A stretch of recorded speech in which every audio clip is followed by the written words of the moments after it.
it will be very hard for both parties to sharpen their profile if the coalition will really succeed. I mean, it's not yet clear because specifically the members' ballot at the Social Democratic Party is still a critical barrier, so we don't know how it will end up. But anyway, I mean, if this coalition will come into office, it will be hard for both parties to sharpen their profile because the CDU is criticized of not being conservative enough, and the Social Democrats are criticized of not being social democratic leftist enough. And the younger generation, and Merkel just introduced her new the members of the possible members of the cabinet.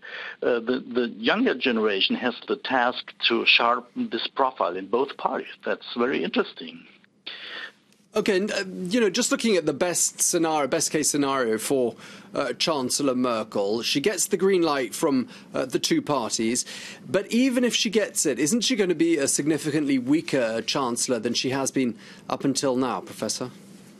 Yeah, definitely. I mean, this will definitely be her last period of as the chief of this government, because she already exceeded. I mean, she ends up in the same period as Kohl, our Chancellor Kohl in the 90s was Chancellor of the Federal Republic, and she has before been criticized very much. So she is not able to give the Christian Democrats this kind of conservative profile, which is necessary among this 5, 6, or even 7-party German system, which is very widespread and is really very pluralistic. So every party is in the need of really developing its own profile, much more than before.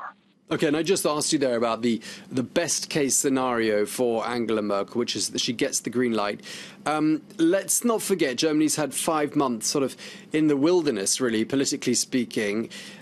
Fresh elections after what's been a very long, drawn-out process aren't going to be very good for Germany's international standing, are they? And do you think that's something that people in both parties are aware of and have at the forefront of their minds as they decide whether or not to give Merkel's coalition the green light?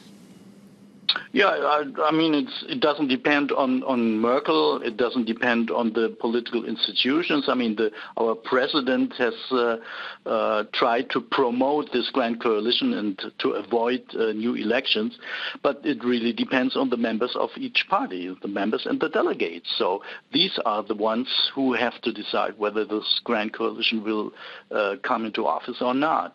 So I think most of them feel responsible enough to say, well, after this period of insurance times and insurance, we need something which is stable, and this will probably